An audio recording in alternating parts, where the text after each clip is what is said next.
Hey guys, welcome back to my channel and another video. This is going to be a little bit of a different kind of video. Normally I'm working on a piece that has really beautiful trim work and really beautiful veneers, but this piece is a little bit different. This was actually my friend's piece and she was getting rid of it. She was about to throw it out and she actually messaged me on Facebook and said, would you like to restore it? And I said, yeah, sure. Me being me, I just didn't have the heart to let it go into the trash. So this piece is solid wood and there's a big chunk missing from the corner over here. And down here on the bottom, we have a pretty interesting repair. So I'm going to have to repair that. I'm probably going to put 2 new legs on. And this hardware, I'm most likely going to be switching out to a different type of hardware. But we'll see. And just a peek inside of the drawers here. And I'm probably going to be replacing the drawer bottom, but the rest of the drawer looks pretty good. They're pretty strong, tight drawers. They are made out of oak. And a lot of the times drawers are made out of oak because oak is a very strong wood, but it's also a very stable wood. And it's also resistant to moisture, so the drawer boxes don't warp over time. And yeah, looking at this drawer, I'm definitely going to be replacing the drawer bottom. It's very dirty and it's very poor quality. Now, I have a feeling that this piece was refinished or attempted to be refinished before because looking on these drawers, there's a finish that is splattered all over the drawers. I can't really tell what kind of finish it is, if it's polyurethane or lacquer or shellac, but it's even all over the hardware. So whoever refinished this just left the hardware in and just sprayed over it. So I definitely have my work cut out for me. Let's get into it.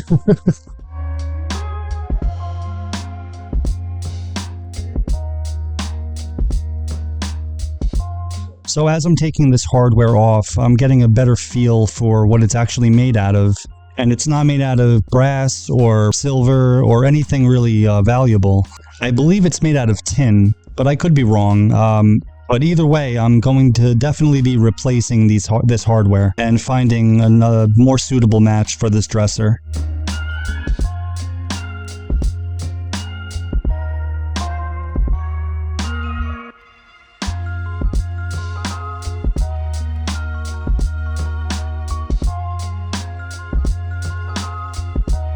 I'm just beginning to clean this piece with a very strong degreaser cleaner. And I'm doing this because I'm going to be sanding off this finish. And I don't want any leftover residue or waxes, oils, dirt. Because when you sand, if you don't clean before you sand, you actually will be grinding all of that filth down into the wood grain. And it can affect how your stain takes or how your finish adheres to the piece. And I don't want that. So I'm going to give this a really nice cleaning. And I'm starting here with an 80 grit. And I'm just going to begin sanding off this finish.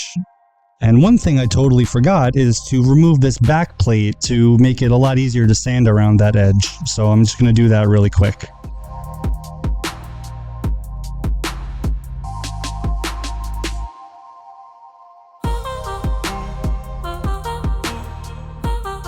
Alright, I'm back to sanding. Now, the only reason why I'm sanding this finish off is because this is solid wood and I don't have to worry about going through veneer or anything like that. So this is really the only time that I'll actually sand a finish off is when I have solid wood. But other than that, I would not recommend sanding your finish off just because you can risk going through veneer very easily. Now, if you remember from one of my last videos, the piece that was painted black, I actually had to sand the paint off, and underneath that paint was a veneer. And if you remember, I actually went through the veneer on one of the drawers, and I'm pretty good at not going through veneer. I've been doing this for a little while, and I like to think I have a pretty good feel for when I'm going to go through veneer or when I'm close to going through veneer. So my point basically is it's very easy to go through the veneer, and if you're just starting out, you might want to use a chemical stripper or maybe try your hand at a carbide scraper to get that finish off first and then go in with sanding. Now I'm just going around the entire piece with an 80 grit and then I'm going to work my way all the way up to 220 for staining.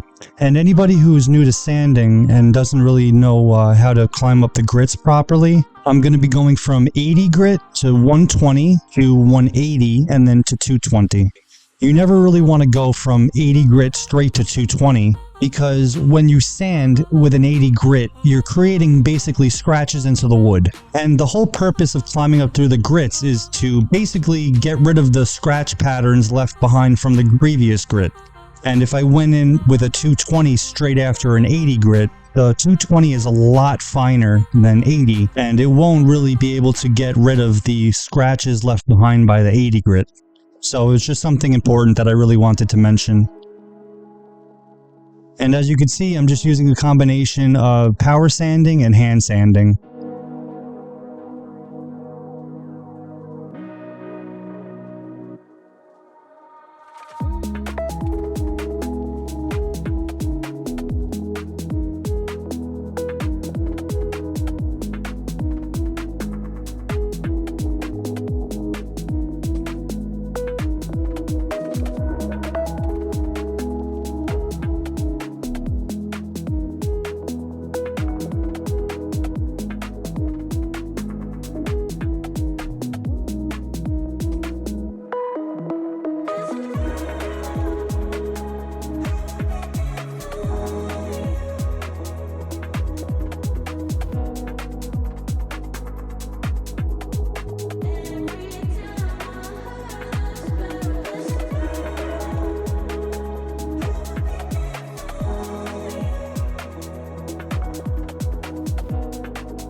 So really quickly, I just wanted to show you guys that there are these little metal tabs that are nailed into the carcass of the piece. And all these really do is just as the drawer slides in and out, it keeps it level. And you'll usually see some form of this on almost every piece. And it just helps with the functioning of the drawer movement in and out.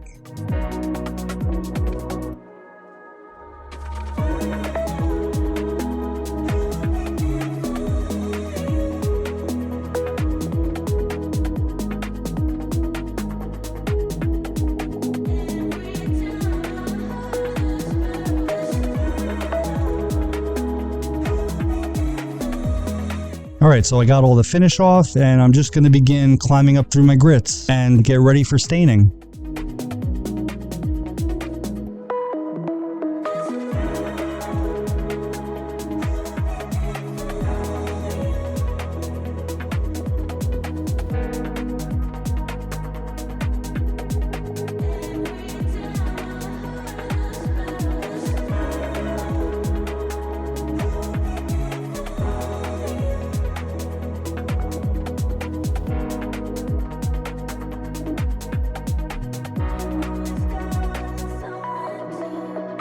And you can see I'm using the pencil trick here, which for anybody who doesn't know, the pencil trick is just making light marks on the wood, and as those pencil lines disappear as you sand over them, you're going to know that you've sanded just enough and you're going to get a nice even sanding. And this trick is also really great for using on veneer because it'll help to prevent you from sanding through.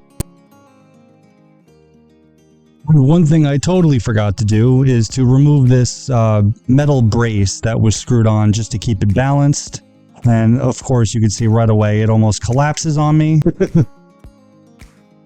And you could see that I have a little bit of damage to fix. And I'm just going to take my surf prep box here and I'm just going to stick it underneath for now just to keep it balanced temporarily. Now as for this damage here, this is just a maple veneered plywood. And I'm thinking here, I'm not going to make a veneer patch. I'm thinking I'm just going to take some wood epoxy and just fill it. But since this damage is pretty much through and through, I just need to make a little bit of support in the back so it can accept the epoxy. And I just have a scrap piece of 1/4 inch sanded ply here.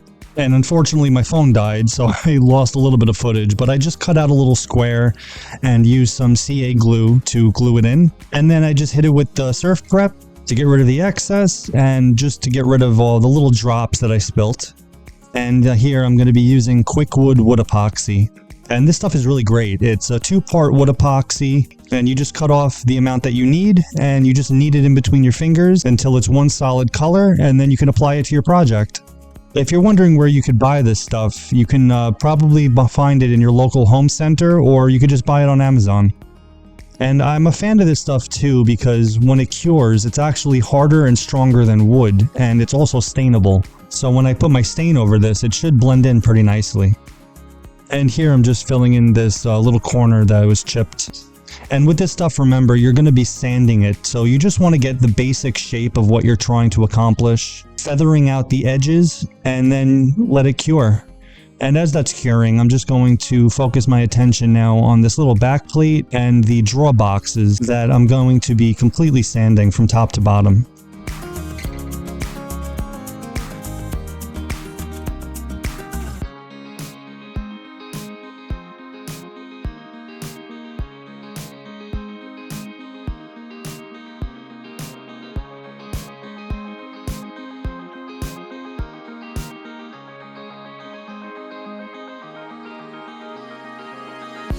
Alright, so now for these drawer boxes, I'm going to be replacing the bottoms on them. So I'm just popping out the old bottom, and to do that I just have to remove these nails and also remove the glue blocks that are holding the whole bottom together.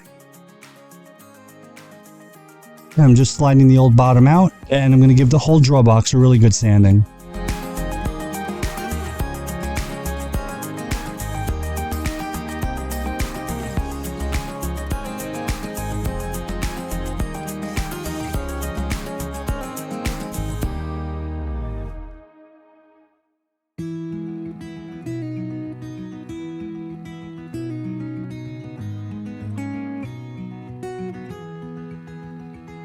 And now I just need to take care of the drawer bottoms. I just took some measurements of the old drawer bottoms and took a quick ride to my local home center. And I just bought a couple sheets of 1/4-inch sanded birch plywood, and I just took a quick look at what kind of legs that they had. And they had this leg right here, which I'm not crazy about at all, but it does match the original style of the legs that were on the piece. So I just grabbed a pair and I'll test them out and see how they look. And they also had this pair of legs, which I think matches the dresser a lot closer. It's a lot more square and linear, and I think it's going to be a much better match than the more decorative round legs. I bought both just in case.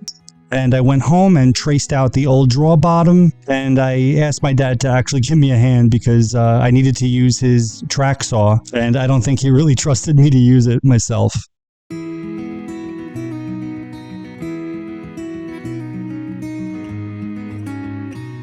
And the new drawer bottoms fit like a glove. Alright, so now that that's done, now I just have to fix this broken side of the drawer over here. And I'm just taking my fine tool and I'm just carving out a semi-straight section. I tried to make it as straight as I could, but it obviously wasn't perfect. And luckily I actually had a spare side of a drawer box that I saved that actually has dovetails. So I just traced out the shape onto the new drawer box and I just cut it out with my bandsaw. And with a bandsaw, you always want to remember to use caution, move slowly, and let the bandsaw do all the work. You don't want to force it. And luckily it actually fit pretty well. And I'm just using some CA glue here because I want a very permanent bond, and CA glue is going to really hold that wood together. And just to give some extra strength and fill up these cracks, I'm just going to use some more Quickwood. And I'm actually thinking about maybe staining the drawer boxes themselves. So with Quickwood being able to take a pretty good stain, I'm not too worried about it. I know it looks kind of like a mess right now, but it's going to look a lot better later on. Alright, so my Quickwood is finally set, so I'm just going to begin sanding it down to shape.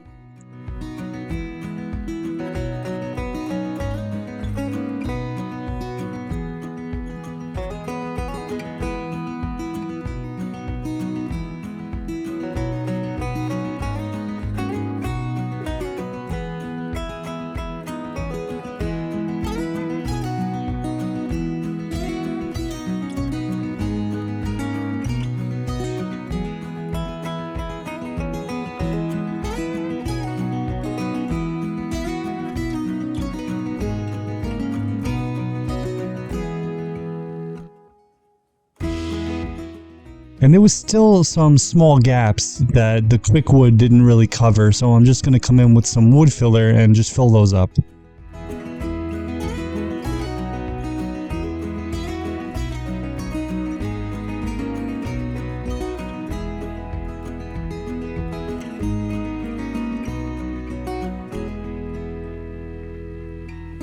And now I'm just going to begin making my stain for this piece. And I decided to go dark on this piece just because there were a lot of imperfections in the wood, and I thought it would look a lot better with a nice weathered kind of a look. And I know I've gone into detail about how to make an Odie's custom stain in my previous videos, but just in case you haven't seen any of those videos, all I'm doing is I'm just adding some of Mr. Cornwall's creative colors in the color of Up in Smoke, and I'm just mixing that into some safer solvent. And then I'm just adding some Odie's Super Duper Everlasting oil, and I used about a 1-to-1 ratio between the solvent and the oil. And I'm just going to give it a really good mix, and then I'm going to start applying. And I'm using a Mirka Merlon pad to apply the stain. And I really love making these Odie's custom stains just because the sky is really the limit with stains like this. I mean, anything that you could think of, any tone, any color, anything really, you can make it. You're not limited by the amount of colors that a certain company has.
And for the drawers, I just whipped up another stain, much lighter. It's more of like a grayish tone because I was going from kind of more of like a barnwood kind of a look for these drawers. And I don't know, I was just kind of experimenting a little bit with this one. I know this isn't going to be for everybody, and there are definitely going to be people that don't like it, but hey, that's totally fine.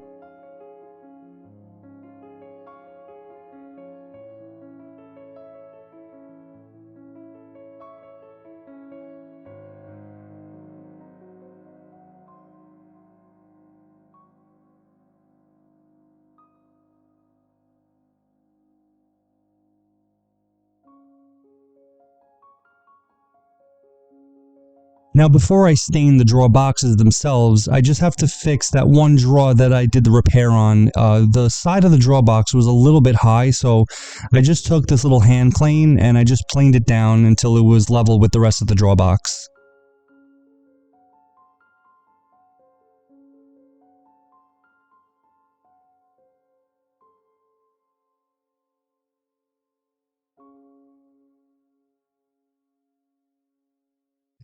And now I'm just going to start sanding down that wood filler that I put on the drawer with the repair, and I'm just going to get ready for stain. And I sanded down all the drawer boxes to 180 grit because I wanted the stain to be a little bit more on the dark side, so sanding down to 180 grit is definitely going to give me that effect.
And of course, after I'm done staining everything, I'm just going to wipe all the excess off.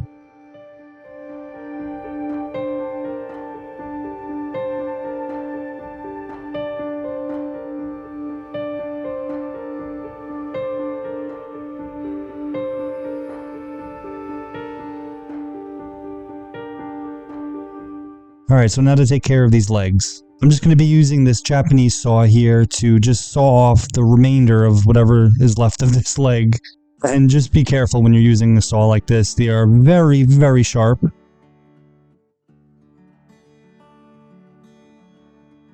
And after I got the remainder of the legs off, I'm just going to hit it with my surf prep here to make sure the surface is nice and smooth. And I'm taking my new leg here and I'm just marking where these little grooves are because I want to continue down this little routed line that runs down the length of the carcass. And I'm just using my little square here just to continue the lines down a little further. And yeah, it looks pretty good. So I'm going to bring these legs now to my router table and I'm just going to route those lines.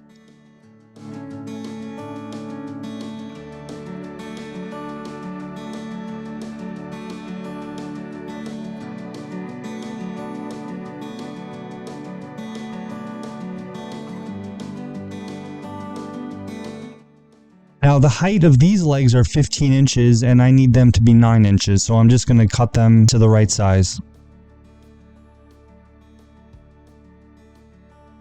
And I'm just drilling a hole on each side so I can install the threaded inserts. And typically your local home center will sell the legs pre-threaded.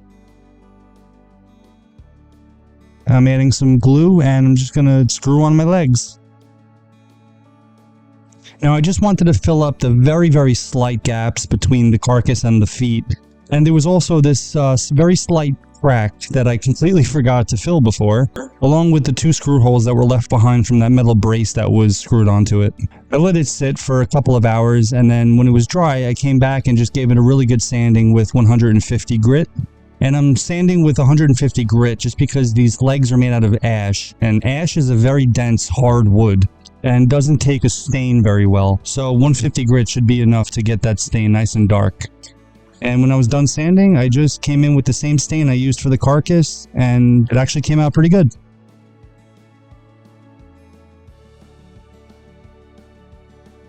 Now as for a top coat, I wasn't exactly sure which direction I wanted to go. I was thinking polyurethane, but that's going to be way too shiny. So I decided to go with Odie's oil, which will give it a much more satin looking kind of finish. And I think that's going to look a little bit better with the kind of barn wood kind of look that I'm going for here. Now, one really important thing to remember here when using an Odie's custom stain with their pigments is that you have to wait minimum 1 day to ideally 5 days before you put your top coat on. And this is just to ensure that the stain is fully cured. If you do end up putting your top coat on before the recommended time, you might end up with a pretty significant color loss of the stain.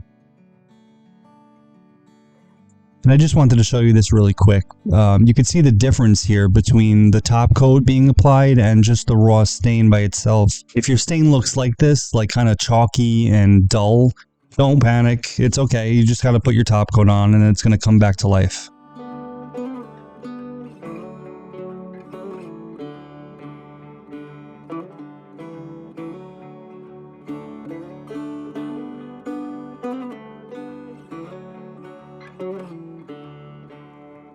And I love this crazy grain on the side of the piece over here. It looks so cool.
I let the OD sit for about an hour, and then I came in and buffed it all off.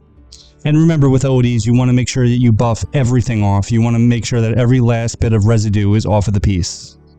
I'll usually start with a cotton terry towel just to get the bulk off, and then I'll come in with a couple shop towels just to get the remainder off.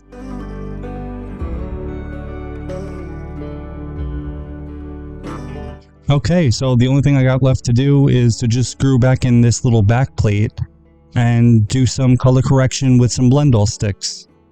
And I didn't forget about the hardware. I'll show you that in the reveal.